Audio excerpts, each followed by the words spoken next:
Hey there, Derek Rydall here, founder of the Law of Emergence and author of the best-selling books Emergence and the Abundance Project. And I'm talking today about the end of time. Cue dramatic music. Oh, quick little side note for those of you that are watching versus just listening. I often wear tank tops and casual clothing, and it's just funny to watch. I'm getting a kick out of some of the haters. Recently commented on, put on a shirt. What is this, some kind of thought leader cult? And I just thought it was interesting. Does wearing a tank top make me a cult leader? Maybe, but it's a funny thing, and this is going to tie in, I promise, how we have all these ideas of what should and should not be.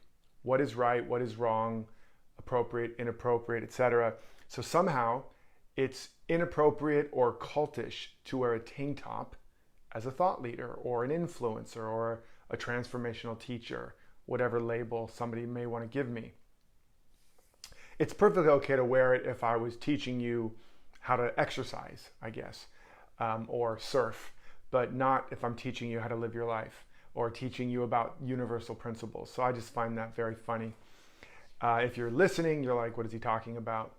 But the point is, I've been talking a lot lately about what's going on in the world and the insanity that's occurring. And it really is occurring. It's insanity.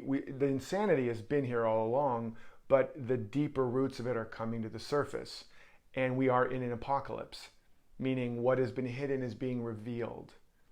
Meaning what happens is life is emergent, and it's not that when the wind blows and the apple falls off the tree, the wind didn't cause the apple to fall.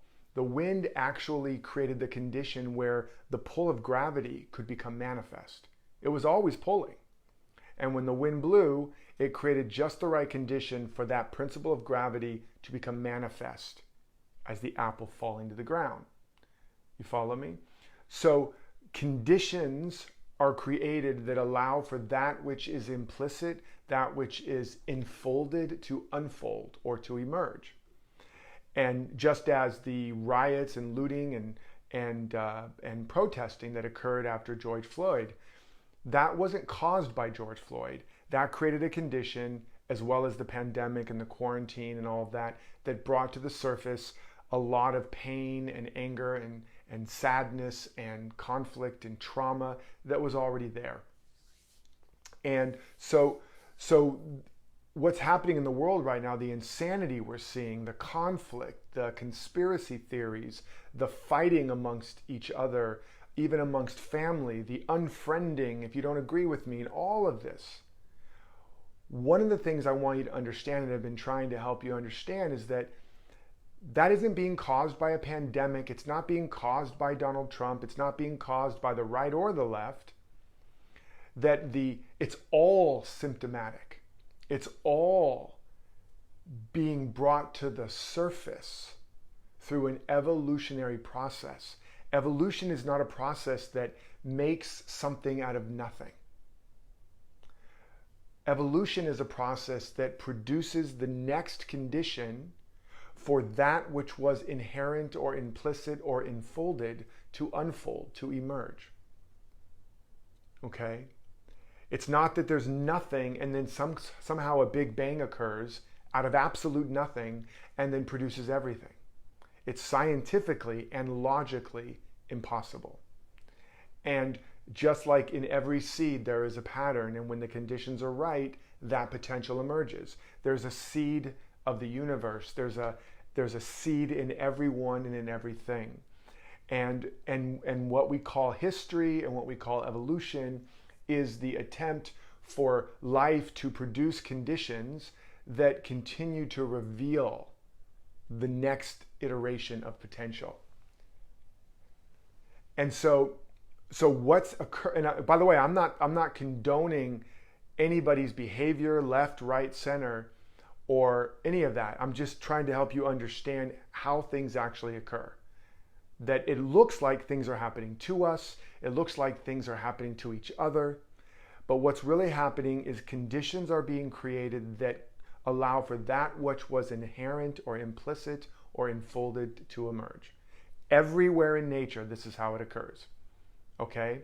And we can't always see how it all connects. But we don't actually live in a cause and effect universe. We live in an emergent universe. This is what quantum physics is beginning and has begun to reveal. But the point about it is that one of the things that we want to understand in all of this is that what's emerging, and what's emerging more and more starkly, is the fundamental error in human thinking or in our human experience, which is the belief in good and bad or right and wrong. The fundamental error, the fundamental source of all suffering, is the belief in good and evil, is the belief in right and wrong. Think about this. Now, of course, this is why the Garden of Eden parable or allegory is what it is. We're innocent, we're in paradise, we eat of the knowledge of good and evil, suddenly we start to judge. We judge that we're naked, so we cover up. We judge that we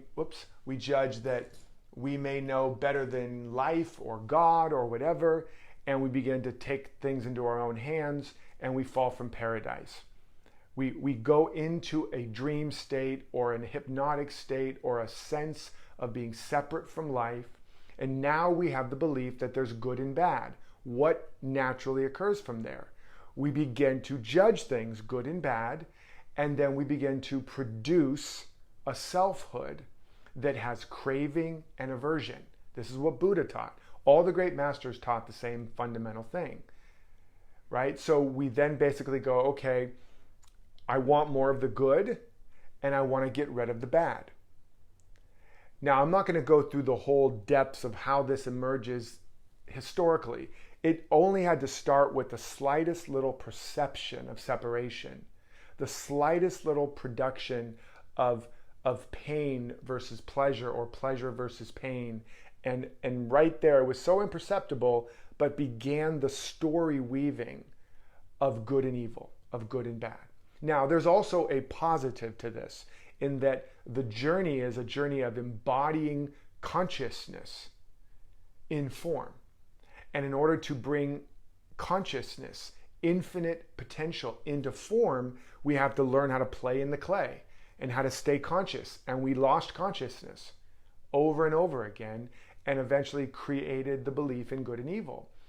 And again, that creates craving and aversion, which Buddha talked about. Buddha said desire is the root of all suffering. Craving and aversion is the root of suffering. Craving and aversion is the byproduct of the belief in good and evil, which produces a false self.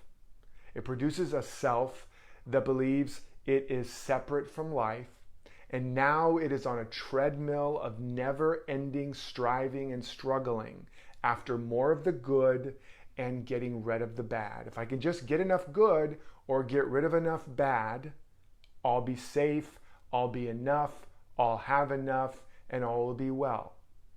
There is no such end to that equation. It's chasing after the horizon line, and the faster you run after it, the faster it recedes. There is no such thing as good or evil. Now just take a breath. I know that that's controversial, but it's true. And what I want you to understand is that and here's one way to begin to fact check this. What you have believed as being good, if you trace your history, has often led to what you would call bad. And many of the things you have believed were bad have often led to things you would call good. Good health eventually becomes bad health. Wealth often becomes poverty. The point is that it's all relative. Your idea of what is good is just that, your idea. And it's very, very limited. And even your best idea of what's good is nothing in the scope of what is knowable. No matter how much we know, what is knowable is infinitely more. So just on the face of it, we have to understand that our concepts of good and bad are utterly and profoundly myopic. And it is the ultimate hubris to believe that we know what's good or bad. Now, I know there's a lot of ways to argue this. Are you saying killing is not bad? Well, we could make a case for, in a certain environment, if somebody's suffering terribly and they want to die and you assist them, you've killed them. Is that bad? If somebody is trying to kill your child and to protect your child, you have to kill them. Is that bad? If you have a cancer and you go in there and you destroy and kill that biological being, that little living creature called a cancer cell, is that bad? And this is why the argument is ultimately unwinnable, because it's all relative. It just depends on who's giving it and from what position they're giving it, right? If you're on the left politically, you have a very different idea of right and wrong. And if you're on the right, you have a very different idea of right and wrong. Now, if you have both left and right, you have an opportunity to at least get to something that is emerging, some semblance of truth that is emerging. As I like to say, you cannot fly without a left and a right wing. But even then, we really can never truly know. And this is what the great masters have tried to teach us. That the only way we awaken to what's real and what's possible and what's true is by dying to our ideas, our identities, our stories every single day. It's not in what we add to us that allows us to be an instrument of greater truth. It's what we're willing to let go of. Truth is not something you can add or even something you can truly know. Truth is infinite. And there is no good or bad power. There's only God power or life power. And it's not against anything. It's not for anything. It's not over anything, because it's the only thing. One life, one power, one presence, one law, one infinite isness that is forever unfolding. Nothing is good or bad, but thinking makes it so. I believe that was Shakespeare or one of those guys. All right? And it is what we're seeing play out right now is the battle of good and evil writ large. With conspiracy theories, with politics, with government, with military might, with countries and cultures, black and white, men and women. It's all a battle of good versus evil. And it switches sides depending on the conversation, right? Black lives matter, good. All lives matter, evil. Switch on the other side of the aisle, Black lives matter, bad. All lives matter, evil. Or other way around, whatever. Good. All lives matter, good. See, I can't even keep it straight. It doesn't matter. No human being is right, and no human being is wrong. All human beings are just hooked by a belief, by a pattern. And that pattern of good and evil has woven itself into legions of storylines. And the end of time is the understanding that our past is 100% made of memory. And that our memory is 100% made of our story of good and evil. And so we are running from the evil part of our memory, trying to overcome the evil, or we are attached and reminiscent and stuck in the good part of our memory. And then we end up projecting that into the future.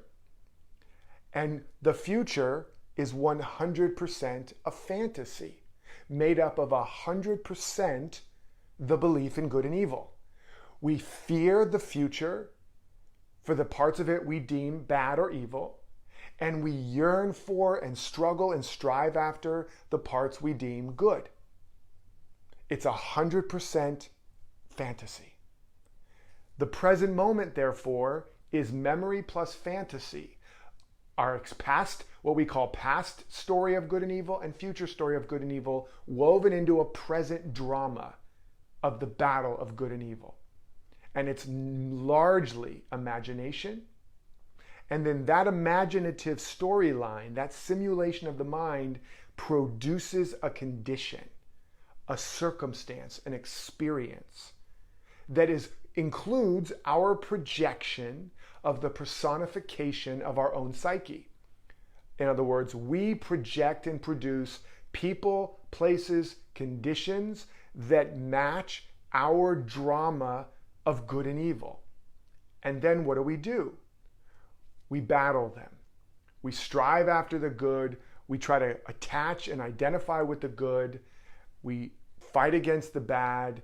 We fight, judge, shame, blame, attack, kill the bad. All of that is going on in our consciousness, in the simulation of our mind, in our internal storyline. None of it is actually going on out there. But each individual is going through their own battle, and it's a collective storyline. That's where we end up intersecting. And then we're producing all of these projections of the belief in good and evil, the battle of good and evil, the craving after good and the aversion to evil. And we're stuck in a loop, a hypnotic spell that there is no solution to, as long as you're fighting evil and striving for the good. There's only one solution, and that is the end of time. That is stepping out of the storyline, stepping out of the simulation of the mind, beginning to commit on a daily basis to dropping all judgment. I don't just mean judgment about racism or judgment about your mom or dad or your partner, like they're a jerk. I mean also they're wonderful. All judgment. As Jesus said when one man said to him, good master, he said, why do you call me good? There is no good but God. Now, if you don't like the word God, call it life, call it spirit, call it higher power.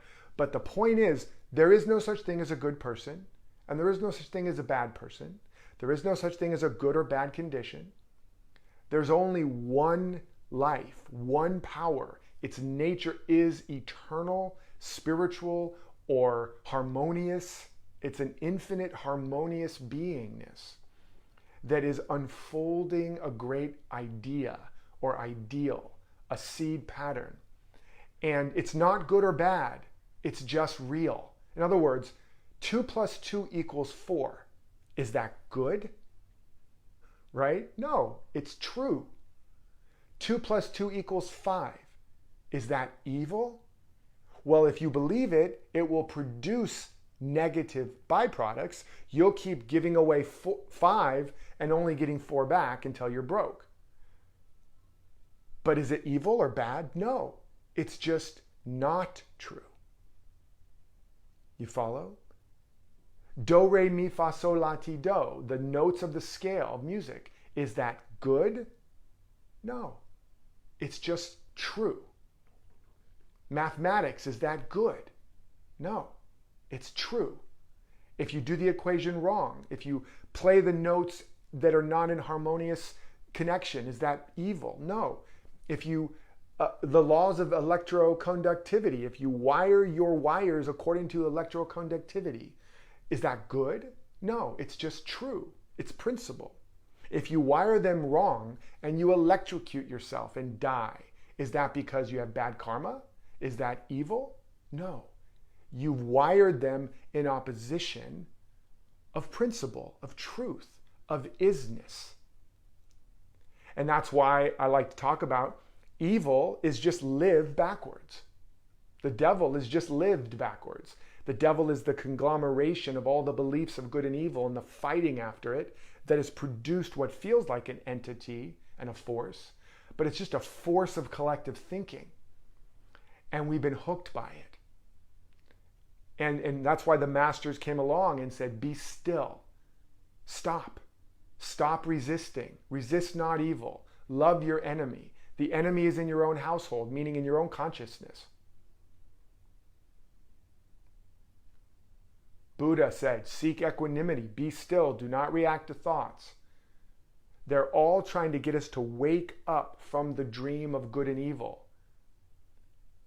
So when we're getting triggered by everybody and everything, it's our responsibility. I don't care if you're white, black, male, female, brown, Asian, left, right. It's 100% your responsibility to get free. And it's our responsibility to help people get free as we get free. But not get free according to our map of liberal politics or conservative politics or conspiracy theories or whatever, but to help them get free of the stories that they're caught in. Because the only thing causing us suffering is our story. And our story is made up of the belief in good and evil. And when we begin to see that, and we can become more and more truly free of that, we don't have a past anymore. Right? Because the past does not create your present. It's the story you're holding on to and believing in good and evil that is producing your present and then projecting into your future. This is self-evident if you slow down and you observe yourself. And a lot of it is layered and unconscious. And that's why we must have a practice. But you don't have to even go into your past. All you have to do is notice what's coming up in the present. What's being triggered now? What are the judgments you have now? This is good. Watch as you start to cling to it, as you crave it, as you want to fight and defend it. And in some cases, even die for it. Maybe not you guys. Or watch as you have a judgment, this is bad. And you want to blame it, shame it, attack it, shut it out, shut it down. Fight it. And sometimes die. Just notice that and begin to make a commitment. Every day, I'm going to drop at least one opinion. Every day, I'm going to loosen my grip on at least one cherished idea, belief, or perception. Every day, I'm going to notice where I'm triggered, where something's pushing me or pulling me, and I'm going to breathe and open up and look a little deeper. What's really going on? Who am I really? Because let me tell you something. Life is infinite. Who you are is infinite. The nature of your life, your relationships, your family, your work is infinite. And so any concept or story you are married to about who you are, who I am, who they are, what's going on, you are basically praying, affirming, and clinging to lack and limitation. Even if it's good, it's still limited. And it's still not true. Right? It's like the thing of putting your hand in the river and you try to grasp the river and you end up with nothing. But if you rest it in the river, you get to experience the whole thing. That begin to notice just how committed we are to our beliefs, our story beliefs. I don't mean principles. I'm speaking to you right now of principles. And the words I'm saying are not true. They're not the truth. It's like the Zen statement, it's the finger pointing to the moon.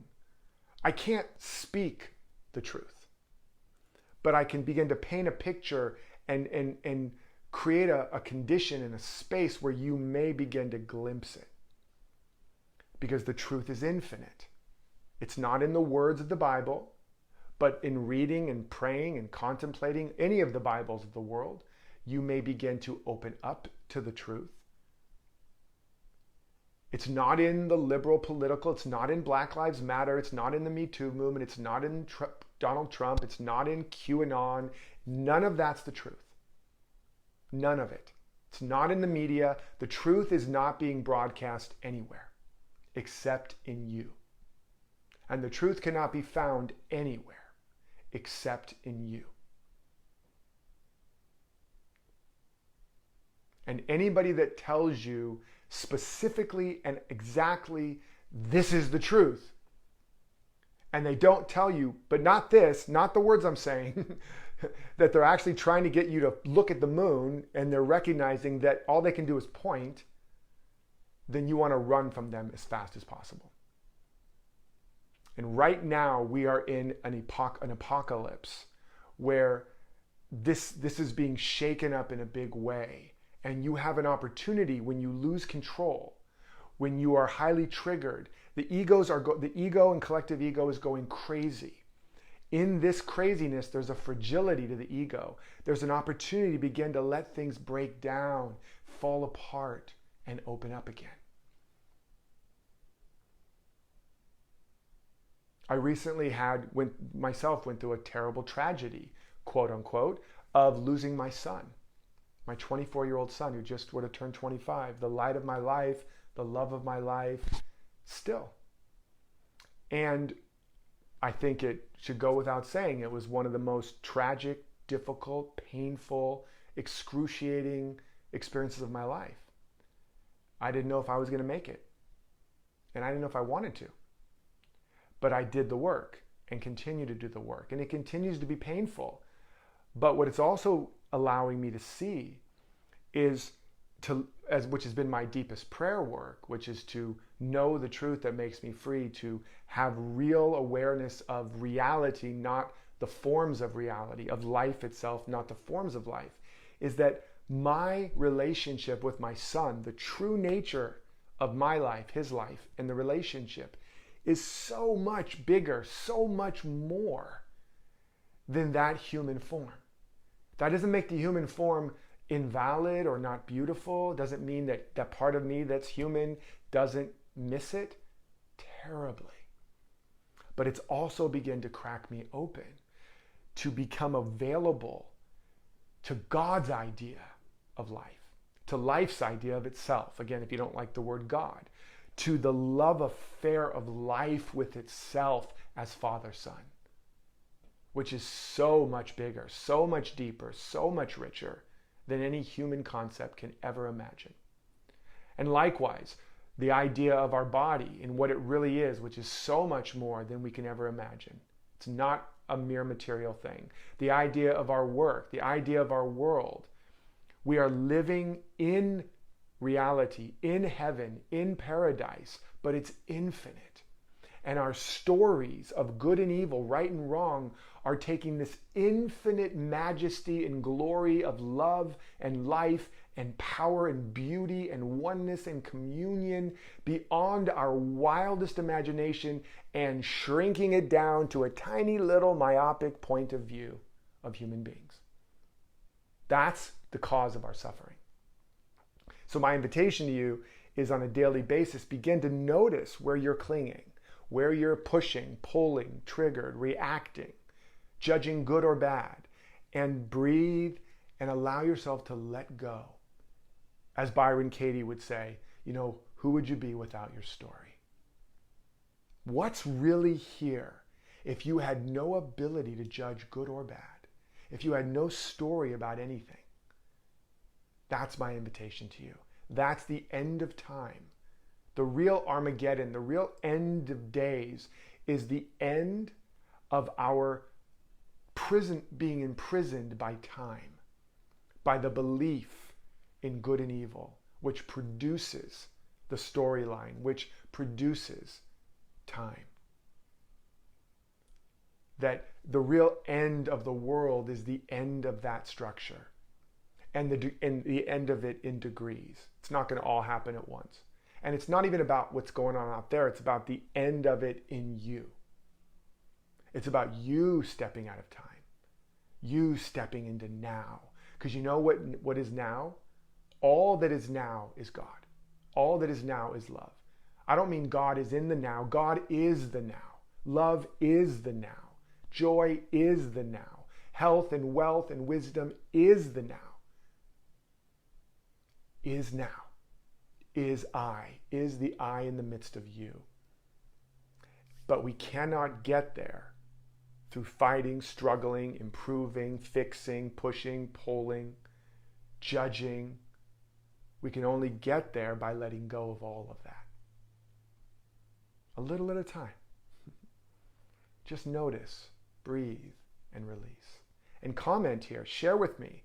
What are the biggest things you're afraid? What are the biggest negative things you're afraid of letting go of? And what are the biggest positive things you're afraid of letting go of? Like, oh my God, if I let go of the idea that that's a bad guy, then he's going to get off scot-free. Oh my God, if I let the idea that that's a good thing, I'm not going to strive and achieve it in my life. I invite you to question all of that. It's not true. I promise you, it's not true, but I know it feels true.